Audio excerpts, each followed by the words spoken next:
bliže, što mi rasute sni. Večno bija saka, postaja svoja, Skopje kaže mi.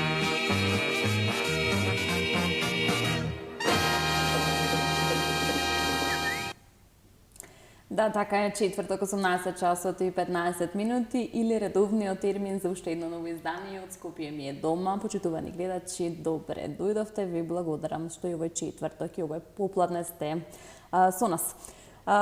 Оваа емисија ќе говориме малку повеќе за сообраќајната култура во главниот град, за сообраќајот, за новиот систем Безбеден град, за тоа како казнената политика влијае врз свеста на возачите, колку се безбедни пешаците, велосипедистите и сето она поврзано со сообраќајот во Скопје.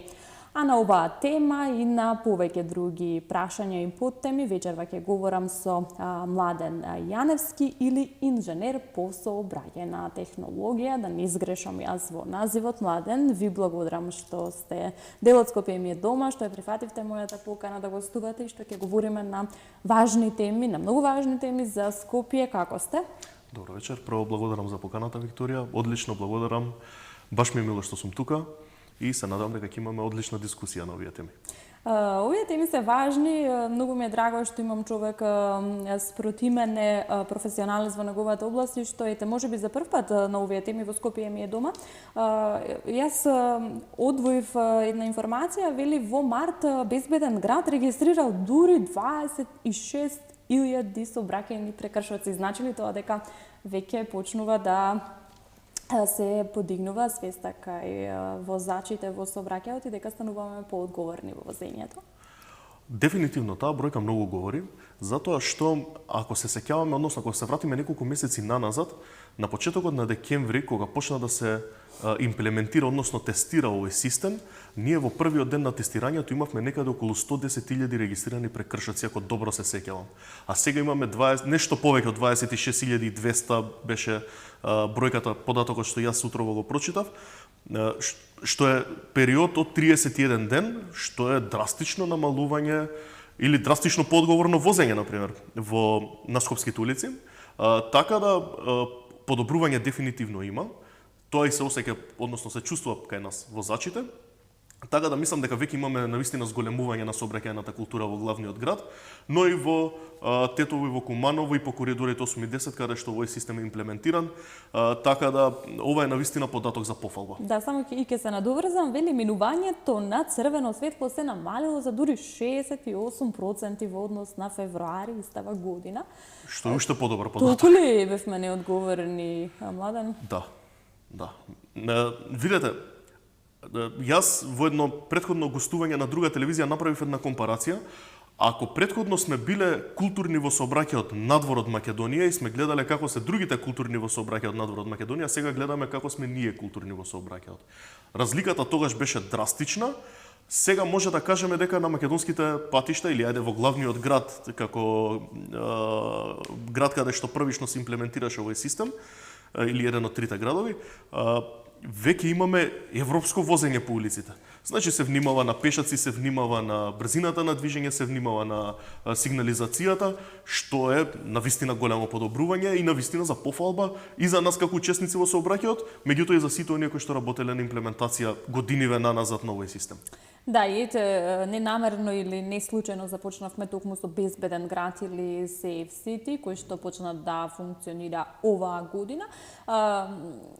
Кои се вашите размислувања за Безбеден град малку поопширно во однос на главниот град? Секако има ли можности за злоупотреба на Безбеден град?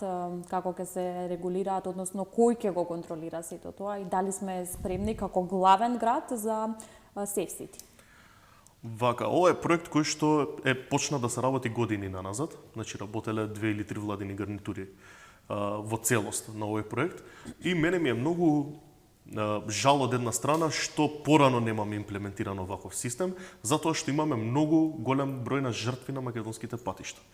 Ова е систем кој што во други држави функционира некаде и децении наназад, а ние на систем кој што децении наназад функционира во други држави се израдувавме оваа година. Што значи дека Од една страна доцниме некаде со имплементација на овој систем, од друга страна добро е што веќе го имплементираме. Што значи, ајде да гледаме малку и позитивно на целата оваа работа. Конечно, Скопје доби модерен систем за следење на сообраќајот, кој што допрва нели е се уште во фаза на имплементација и во други градови, меѓутоа во Скопје имаше и тест период, веќе е почната имплементацијата, гледаме подобрување на терен, што е исто така одличен сигнал, одличен показател, и сметам дека мора да работиме сите заеднички во прво нели нормално во почитување на сообраќајните правила, второ во градење на вакви системи кои што се од круцијална безбедност за сите нас како граѓани на Македонија. Сега, во делот на злоупотребите, извини, МВР има целосна контрола врз системот и од она што разговарав со некои луѓе кои што работеле на имплементација на законски регулативи и така натаму, сум уверен дека нема да се дозволи било каква манипулација со системот, затоа што во првиот момент кога ќе се дозволи манипулација со системот, сме изгубиле. Џабе не е целата работа на назад. Без разлика дали на нас како експерти, дали на некој што директно бил вклучен во имплементација, во носење на закони, во работа на целиот систем, во првиот момент кога ќе се дозволи пропуст, сме изгубиле. Сега за сега многу сум среќен што нема такво нешто и се надевам дека така ќе остане секогаш. Така, некако сите сме гласни кога станува збор за сообраќајните метежи низ Скопје, посебно во вакви врнежливи денови, кога навистина се прави хаос низ скопските улици, меѓутоа некако чинам дека никој не тргнува од себе, гледаме се повеќе возила низ скопските улици. Има ли градот долгорочна стратегија за сообраќајниот метеж? За тоа дали градот има долгорочна стратегија за сообраќајниот метеж, ќе мора да одговори некој кој што е од градот. Јас можам како сообраќајен инженер можам да кажам дека секаде постои решение за сообраќајот. Скопје патиот повеќе работи во делот на сообраќајот. Прво, немаме градски превоз кој што години наназад е уништуван. Мислам дека сега да не сгрешам со бројка, околу десетина автобуси се набавени во последниве години, сена се за јавното сообраќајно предпријатие. Ете новиот градоначалник вети 100 нови автобуси. Тоа ќе биде многу добар чекор напред. Ама зашто чекавме досега? Тоа ќе треба да ги прашате претходните градски администрации зашто не набавиле досега нови. Ако стигнат на вистина 100 нови автобуси, ќе биде олеснување и ќе ви кажам зашто. Дали сте се возеле со градски превоз во последниве? Да, се возам постојано. Постојано. Какво ви е чувството? Стигате ли на време, колку доцнат автобусите? Ова е реторско прашање. Мислам дека да. Го знаеме одговорот. Го знаеме одговорот, ете така. Јас, на пример, со моите работни обврски не можам да си дозволам да користам јавен превоз. Затоа што прво, почнувам со работа во 7 часот и 30 минути, треба да сум пред тоа на работа, не знам дали ќе дојде автобусот кој што треба да биде во 6:20 на постројка. Сведоци сме секојдневно дека доцнат автобуси. Ако треба да стигнам на друго место во одредено време, не знам дали ќе стигнам. И сум обврзан да користам автомобил. Ама јас сум само еден. Колку такви имаме ние реално во нашиот град? Добро, да. Не можеме да се ослониме на градскиот револтот превоз. Револтот е уште поголем затоа што искачаме со автомобили. Некои од граѓаните немаат возачка дозвола, па тука пак се поврзува прашањето за тоа е дополнителен превоз. проблем. Ова е само еден од проблемите. Кога би имале ние сообраќаен превоз кој што може да преднесе одредена бројка на патници навремено од едно до друго место, за исти таков број ќе се намали и бројот на автомобили кои што сега се употребуваат. Затоа што сите сме врзани да скочиме со автомобил до дома, затоа што не можеме да го искористиме јавниот градски превоз. Така, или не сме сигурни во користењето на јавниот градски превоз.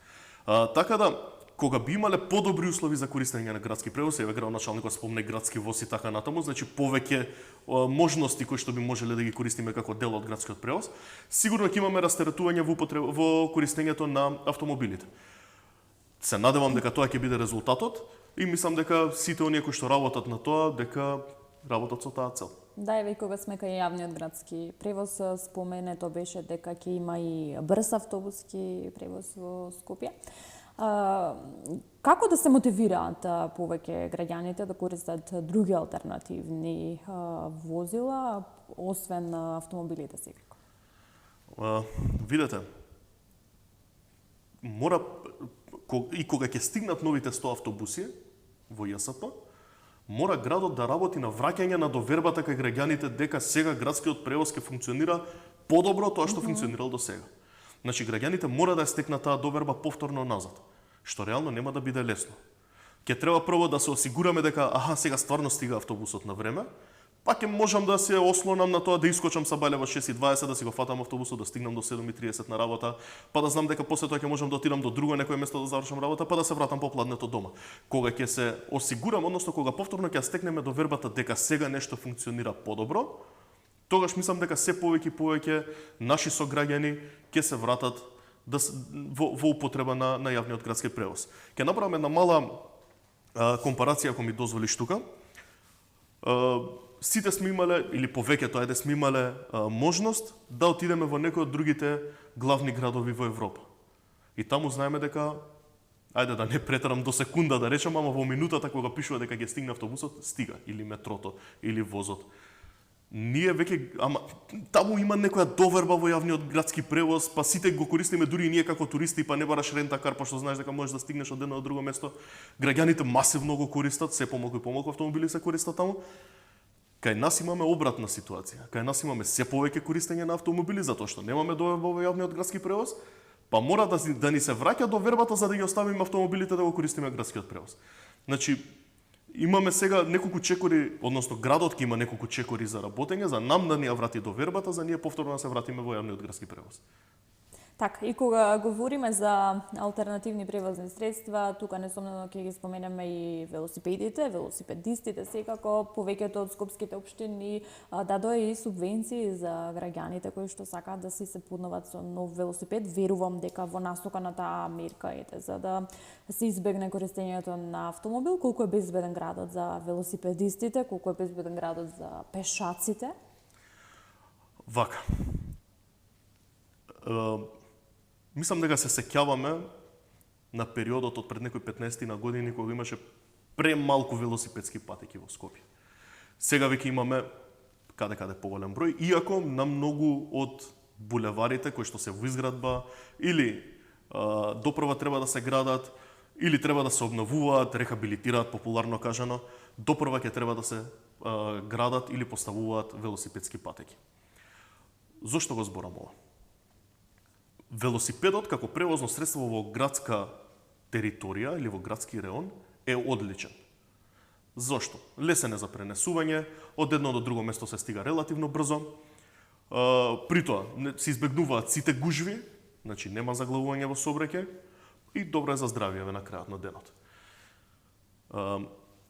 Проблемот е таму што во на голем дел од булеварите ние немаме соодветно решение за велосипедски патеки. Па многу од велосипедистите возат и по улица. Па сме сведоци односно сме гледале слики, видеа и така натаму, па и сме биле сведоци, каде што велосипедисти и овие со тротинетите возат посред улица. Да, со електричните тротинети и на тоа многу се жалат. Немаме регулација. Затоа што немаме регулација. Кој тоа го регулира?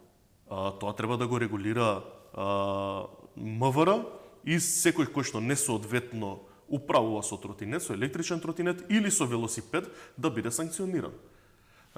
Ние имаме закон за велосипедизам, односно за управување со велосипед. Законот е добар, меѓутоа кога последен пат сте виделе или сте слушнале дека некој на велосипед добил пријава или глоба за плаќање или бил некако санкциониран? Никогаш. Барем јас во Македонија немам. Ако ги земеме другите европски градови, пак ќе направиме компарација, затоа што нели целиме да бидеме дел од Европа, односно од Европска унија, таму не дај Боже да ви се случи некоја грешка на велосипед. Казните може да бидат и текако високи. Збориме за наосновни работи. Возење со една рака, носење кеси на рачки, слушање на музика дури се оправува со велосипед, возење надвор од велосипедска патека, возење во спротивна насока, не да Боже алкохолизирана состојба. Се третира на ист начин како да се управува со моторно возило. Додека не почнеме со целосна имплементација на тие закони во Македонија, ние ќе имаме вакви инциденти, кои што за жал знаеме дека многу често не, меѓутоа се случува да завршат и со тешки повреди или смртни последици, кои што на вистина мораме да направиме се за да ги избегнуваме. Што е со пешаците, со нивната култура сообраќајна во сообраќајот, изминатиот период беа воведени некои мерки за преминување на пешачки премин кај пешаците, забрана за слушалки, за мобилни телефоничи, колку тоа се почитува и колку тоа Видете, знаете што е проблемот кај нас дава во резултати на Македонија? долг рок. Бевме сведоци, кај нас обично се работи кампањски, кога нешто ќе се случи, па тогаш ние не И како да го забораваме Ние понатаму. не спречуваме, ние лечиме кога нешто ќе се случи. И кампањски се работи, кога се донесе законот важеше 3 дена, па после тоа пак се постаро, па сега гледаме пак нешто се случува. Мислам дека полицијата и оние кои што го спроведуваат редот многу добро знаат каде се случуваат проблемите. Знаеме на кои точки претрчуваат пешаци. Што е уште пострашно, се почесто гледам и тоа мене искрено многу ме плаши и како човек и како сообраќајен инженер, можеби во иднина и како родител, каде што се почесто гледам родители со деца кои што претрчуваат преку булевари или онаму каде што не е означено. Значи примерот и кој што го ставаме на идните генерации е страшен. Лошото е што свеста кај пешаците е минимална. Да не ме сватите дека генерализирам. Зборам за оние кои што тоа го прават. Знаеме на кои точки се прави тоа и ништо не се превзема или многу ретко се превзема нешто по истото. А доколку не дај Боже се случи несреќа, секогаш е одговорен возачот. Значи пешакот е повеќе или помалку исклучен од било каква одговорност. И тука настанува најголемиот проблем, односно најмногу се зема за право да се направи прекршок, затоа што знаеме дека одговорноста или ќе ја нема или ќе биде некоја минимална. Изминатите години Скопје беше сведок на трагични сообраќајни несреќи во кои што за жал имаше и жртви. Ќе го намалили тоа безбеден град и на што се должи сето тоа изминатиот период? Каква е казнената политика? Треба ли да се по-драконски казните, така ќе кажам? Видете, супер е што веќе немаме такви случаи, односно до сега, барем еве оваа година не сме имале некој таков случај.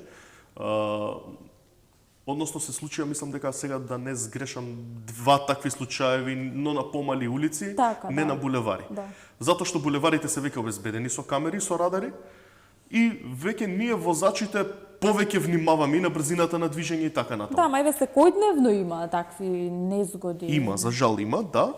И тоа е баш поради таа слобода која што претходно кажав, дека нема да ме фати тука радарот или тука не може да ми се случи или тука нема полиција.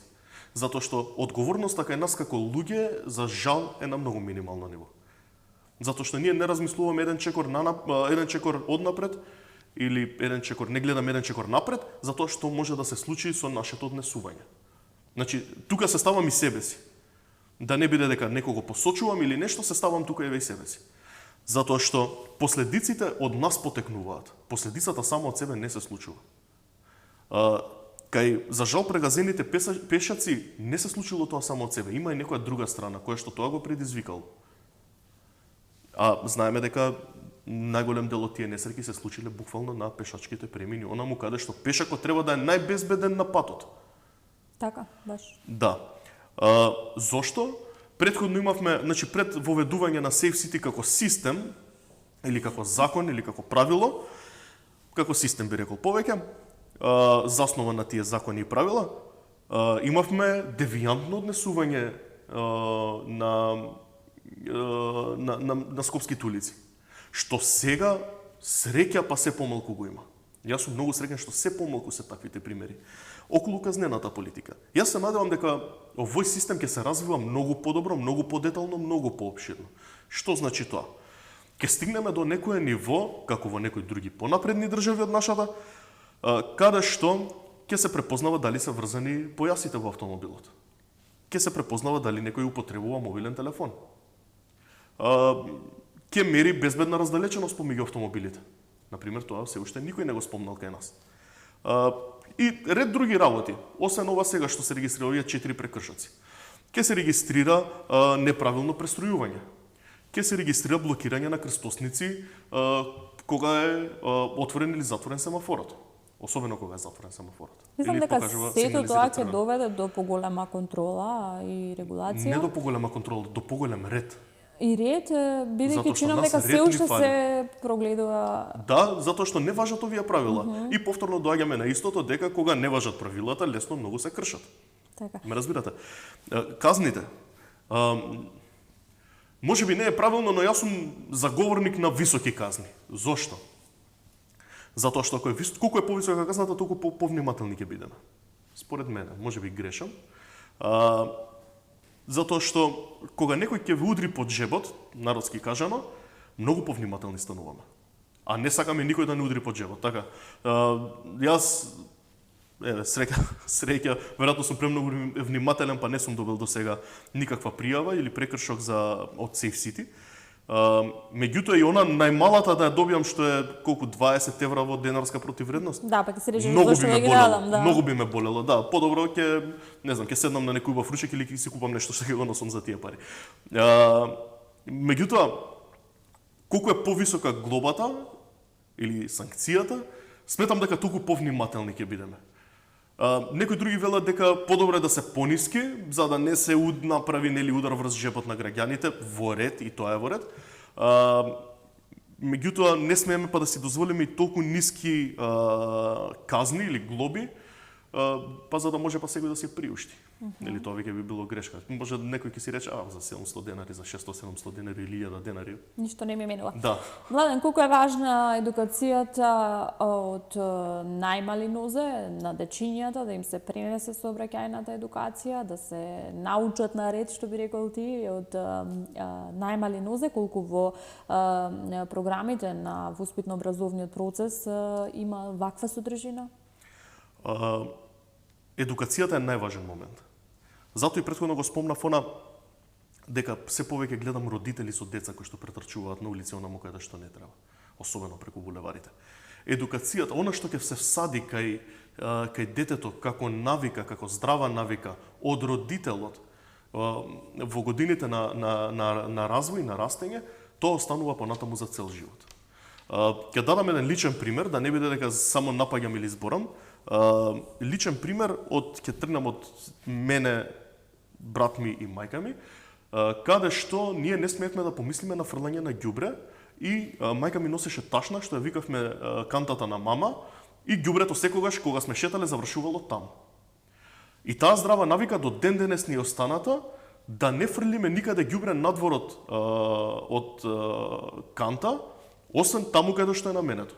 Значи, здравите навики кај децата се прават, дури растат, дури се развиваат кога почнуваат да се осознаваат и себе се почнуваат да развиваат, од дома почнува сообраќајната култура.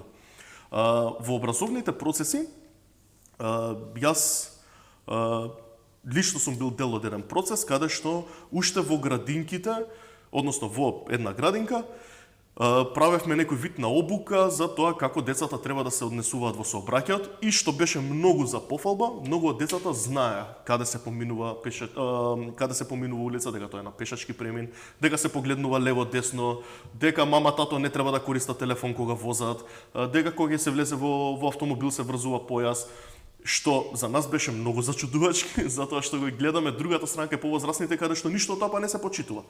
Така да мора сите колективно да работиме, значи без разлика дали се работи за експерт од областа, дали е родителот полицаец или не знам што, па нели ќе работиме според правилата на мама или на тато. Не, тоа се правила за сите нас и сите колективно мораме да работиме на таа проблематика. Така. Републичкиот совет за безбедност на сообраќајот на патиштата постојано е со кампањи исто така. Колку се важни овие кампањи, јавни апели секако и повици за побезбедно возење и движење на пешаците?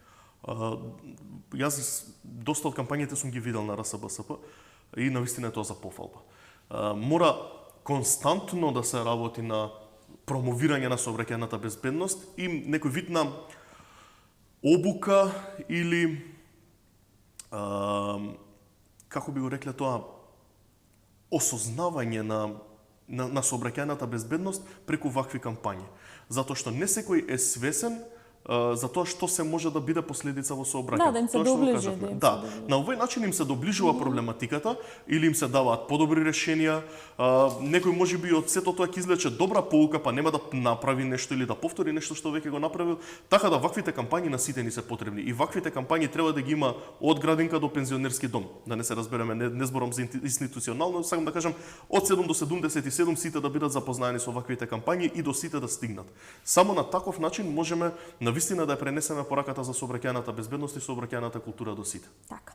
Со повеќето од моите соговорници говориме како градот се менуваше низ текот на годините. Скопје денес има друга слика, ќе се сложите со мене колку урбанистичкото планирање, новата слика на градот влие врз сообраќајниот метеж, а колку од друга страна сообраќајот па влие врз се повеќе загадениот воздух и првите места во Европа по тоа прашање. Така.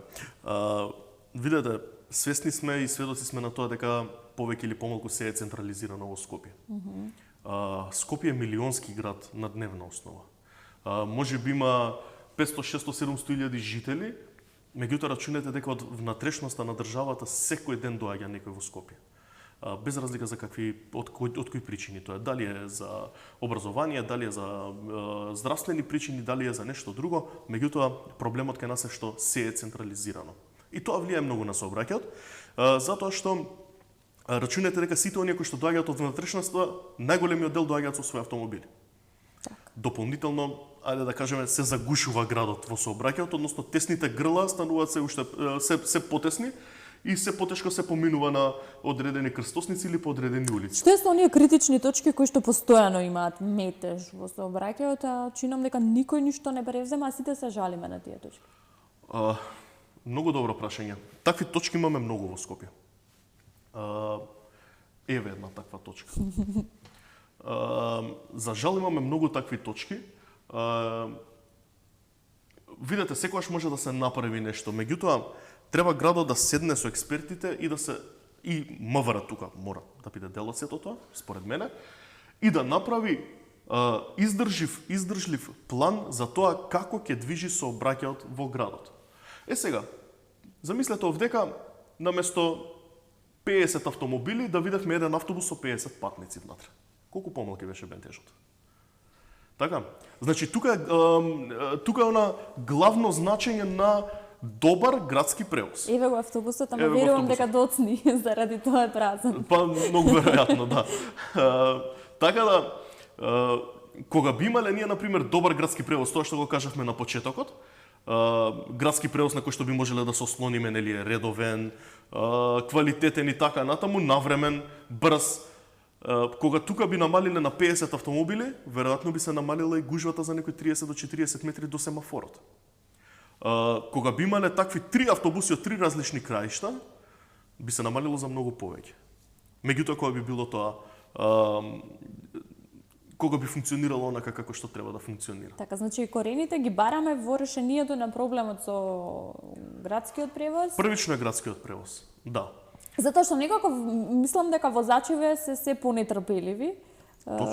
Точно. Со право, верувам. Со право, затоа што сите сме се нашле во одредена гужва или ситуација каде што да поминеме 2 или 3 километри на некој булевар ни требале некогаш и повеќе од 15 или 20 минути. Пешки се изодуваат тие 2 километри за 20 минути. Видете, сообраќајот во Скопје има многу проблеми. Ако почнеме да ги детектираме сите, ќе останеме веројатно до утринска. Меѓутоа, прво мора да бидеме трпеливи, ние како граѓани, второ, градската власт мора се поактивно и побрзо да работи на решавање на овој проблем, ако сакаме нешто веќе да биде постигнато. Верувам дека некој сакава да го реши, се надевам дека ќе се дојде до добро решение во некое догледно време, па се помалку да гледаме метеж. Да, чинам дека и се помрзеливи некако стануваме, па со кола, со автомобил движиме дури до најблиските места и до теретана и до маркети и до секаде, да, како што напомена и ти, можеме тоа да го правиме, па дури пеш. Апсолутно. Меѓутоа и покрај сообраќајниот метеж и се тоа што се случува во Скопје, си го сакаме Скопје, тука сме, Скопје ни е дом. Колку Младен тебе, сега веќе преминавме на ти, мислам дека е во ред. Не е проблем. Скопје ти е дома, како го чувствуваш главниот град, каде ти е детството, каде го минуваше детството? Детството Какви го поминав- спомени носиш од... Да, многу убаво. Детството го поминав во Драчево, познато кажа на срцето на Скопје. Сега имате и кино таму? Сега имам и кино, да. Детството беше одлично. Мене Скопје ми е навистина дом, затоа што јас после 7 години живење надвор од Македонија се вратив тука затоа што ми е дома, Каде? пред се. Поминав 7 години во Словенија, средно и високо образование завршив таму. Ако почнеме да ги правиме паралелите, ќе не фати утринската, ама Ќе не фати. Не, Лјубљана е прво многу помал град. Значи, ако Скопје е милионски на дневна основа, Лјубљана има некаде околу 350.000 жители со се сите оние што доаѓаат од страна, повеќе или помалку. И многу подобро организиран мене, ако ме прашате, затоа што, еве, например, за почеток јавниот градски превоз е таму навремен. Па помалку се чувствува онаа гужва во сообраќајот. И редовно користев таму јавен градски превоз, се до моментот кога го купив првиот автомобил, тогаш веќе ми беше фасцинантно да возам. Меѓутоа, видете, јас доста голем период поминав таму, 7 години од својот живот, од моментот на тинејџерство, растење, таму се изградив на некој начин како личност. Меѓутоа, Скопје секогаш ми остана дома. Кога ме прашуваат луѓе зашто се вратив во Македонија, затоа што сум дома. Јас знам на шала да кажам барем кирија не плаќам, имам каде да живеам, меѓутоа тука навистина се чувствувам убаво. Не дека таму се чувствувам лошо, далеко од тоа, меѓутоа тука некако се ја чувствувам онаа домашна топлина која што барем мене ми е потребна за да можам да опстанувам. Имаш ли посебни места во Скопје кои што ти будат убави спомени, ги полниш батериите, постојано ги посетуваш? Градот има такви местенца кои што... Има такви места. За жал, многу малку време имам да ги посетувам често тие места. Меѓутоа, доста голем дел од да кажам, младоста, не дека сега престаравме нешто, меѓутоа од оние тинејџерски години, така, средно да. факултет и така натаму, кога доаѓа во Скопје, многу често одевме во градски парк затоа што ни беше најевтино во тој период. Немавме многу средства за да остануваме по кафичи, дискотеки и бевме многу често во градски парк. Таму најголемите дружбини се имаат случајно дефинитивно. И тоа беше местото кое што ни беше на некој начин збиралиште за во тие години. А у зимно време кога доаѓа во Скопје, тоа беше најчесто се случува некои предновогодишни базари, концерти, па движевме тука околу плоштадот. И сега, еве, после, јас сум веќе некои 8-9 години вратен во Македонија, кога ќе поминам на тие места, навистина ми будат спомени. Сега пред некои 2-3 недели бев во градски парк и навистина се потсетив на повеќе или помалку на сите места каде што сме седеле вака со друштвото. Иако немав поминато, па можеби година дена. Зборам да поминам пешки, да го испешачам вака. Така, овде работиш, овде делуваш секојдневно, какви се плановите за воиднина, ќе менуваш ли живеалиште и што му недостига на Скопје од аголот на еден млад човек? Живеалиште се, мислам дека нема да менувам, барем сега за сега се гледам тука. Мислам дека не би можел повторно да живеам некаде надвор, го искусив веќе тоа, супер е, одлично. Можеби за некој краток проект би отишол повторно пак, ама секогаш би се вратил тука, значи не би си го остал Скопје во ниту еден случај и не би можел да бидам ништо друго освен македонец. Така да дефинитивно тука продолжувам и тука веројатно ќе завршам. Каде се гледам, многу добро прашање. Веројатно во некој дел од професионалниот живот како и сега. Се надевам како успешен во тоа што го работам. На Скопје за еден млад човек многу работи му требаат. Видете, прво мора да работиме на она што го кажавме претходно, меѓутоа ајде сега малку со други зборови. Прво, изградба на соодветна инфраструктура.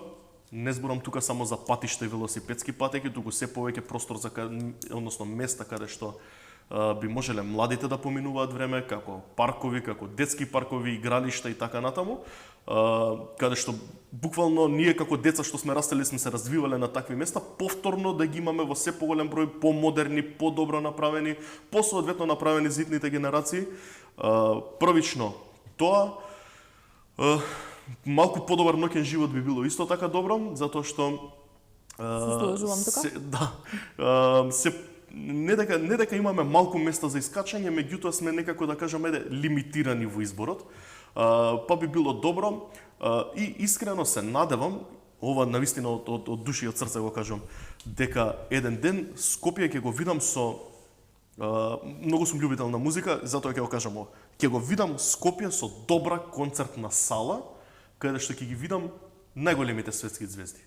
Да, на сите нам не недостига универзална и верувам дека Скопје И поголема концертна и сала. поголема така заслужува навистина концертна сала, не спортска концертна сала, каде Така. што ќе биде вистинско место каде што ќе се случуваат таквите доживувања музички. Што ќе се случува понатаму во сообраќајот, ќе се сменат ли работите на подобро? Во Скопје се смени градската власт, оптимисли си дека ете, може би проблемите еден по еден ќе почнат и да се решаваат на подобро, како ќе функционира понатаму и безбеден град. Јас се надевам дека безбеден град никогаш нема да престане да функционира, затоа што ова нас ни беше, може би е тежок збор, ама ќе го кажам, очајно потребно.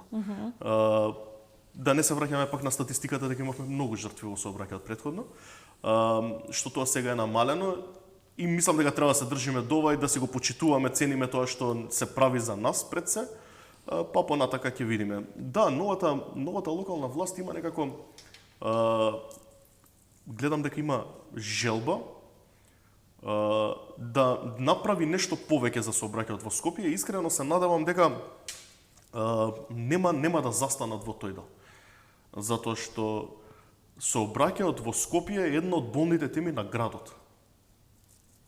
На градот зборам и на нас како граѓани, и на компаниите, односно на стопанството, и на сите оние кои што го употребуваат, доаѓаат од надвор, го употребуваат градскиот превоз, односно се дел од сообраќајот на градот. Така да искрено се надевам дека ќе се фокусираат во еден дел и на тоа. Јас би се надоврзала, би рекла, надлежните да си ги работат своите обврски работи, а ние другите да секој да си тргне од себе си со својата одговорност и свеста да се подигне на едно повисоко ниво. Така, апсолутно. Знаете како, ако сакаме да видиме промена во општеството, треба да тргнеме од самите себе. Еве малку ќе искочам од темата, меѓутоа е горлив проблем во градот загадувањето. Во ред се сложувам, на сите ни пречи. Ајде да тргнеме од самите себе што ние правиме за загадувањето. Колку од оние кои што ќе речат загадувањето дека е проблем, денеска фрлиле ѓубре на улица. Колку од оние кои што се бунтуваат дека загадувањето е проблем, запалиле оган со пластично шише. Да, сите сме гласни, ја чинам дека никој не тргнува од... Многу е мал процентот на луѓето кои што или на сограѓаните кои што реално прават чекор од самите себе. А ако не тргнеме од самите себе да направиме чекор, џабе е сите други да го чуваме чист градот, ако утре јас искочам на улица и фрлам ѓубре. Никако како да стана младен луксус да ни биде чисто и градот да е изчистен. Реално луксус е. И јас така го Како да доживам. треба да го заслужиме тоа е мислам основното базата дека Знаете како, наместо да се радуваме на големи проекти, наместо да се радуваме сега во 2026 на концертна сала, ние се радуваме на празен контейнер, пошто нема да треба до контейнер да го ставиме ѓубрето. Лошо звучи, ама стварно е така. Значи, ние во изминатите 10 години за градот имаме, зборам како општество, не зборам само за администрација или за градоначалник, или зборам се сите. Имаме многу малку направено. Навистина многу малку имаме направено. А мене ми беше културолошки шок да се вратам од Љубљана во Скопје. верувам. Јас првите месец дена бев дома со 3 кеси, затоа што бев навикнат дека треба ѓубрето да се селектира. И кога сватив дека тие 3 кеси паво из контейнер завршуваат, ми беше премногу мака. За жал до ден денес, еве, ајде, новиот градоначалник е 5-6 месеци на функција, можеби ќе направи, ќе донесе некој закон или правило за селекција на ѓубре. Меѓутоа, до сега никој не се охрабри да каже дајте луѓе да го селектираме ѓубрето. Ние имаме многу низок степен на селекција на ѓубре. Да, и дури некојаш, знаеш како ме радува сега ова што имаме, например, оние како се вика машините за оставање на лименки и пластични шишиња за рециклирање. Мене многу ме радува тоа. Ама таму кој ќе застана, мислам дека сите во мене гледаат. Или некој таму кој ќе застане, мислам дека како тоа машината го повлекува шишето кога ќе направи некој звук, мислам дека сите гледаат таму како тоа да е најненормалното нешто што се прави во градот. Да, уште поинтересни оние кои што велат и што добивам сега јас од тоа. Не треба ништо да добиеш. Доволно е што таа пластика нема да ти изгори ова зимо, односно следното зимо под нос и да го издишеш тоа. Подобро нека се рециклира, нека се употреби во некои други цели отколку да го издишеме да се залепи за бели дробови. Малку повеќе време за сето ова да профункционира, меѓутоа ќе бидеме трпеливи и нека секој на нас останува. Види, ние сме некоја од идните генерации што ќе треба да го реши сето ова или ако биде решено да продолжиме да го негуваме решението, така да ако тргнеме од она дека на младите светот останува, тогаш на нас е. Ете и со тоа полека и ќе го заокружуваме овој убав муабет. Младен, многу ти благодарам што беше дел од Скопје ми е дома. Многу ти благодарам за овој убав муабет. Се надевам дека ќе имаме и други теми наредно да се видиме повторно и пред камерите и позади камерите секако. Ти посакувам многу успеси во сето кое што го работиш и правиш професионално и ете полека со тоа и ќе заокружиме оваа емисија. Благодарам. И се најдобро. Така е, почитувани гледачи, јас уште еднаш ќе повторам секој да си тргне од себе си, да бидеме повнимателни со апел како возачи, така и како велосипедисти, како пешачи во сообраќајната култура, па не само во Скопје, во било каде и да оди па секако. Овде ве поздравувам, разговарав со Младен Јаневски, инженер по сообраќајна технологија, говоревме на многу интересни теми. Јас се надевам дека успеавме да го задржиме вашето внимание. Довидување до следниот четврток. Таму е Скопје.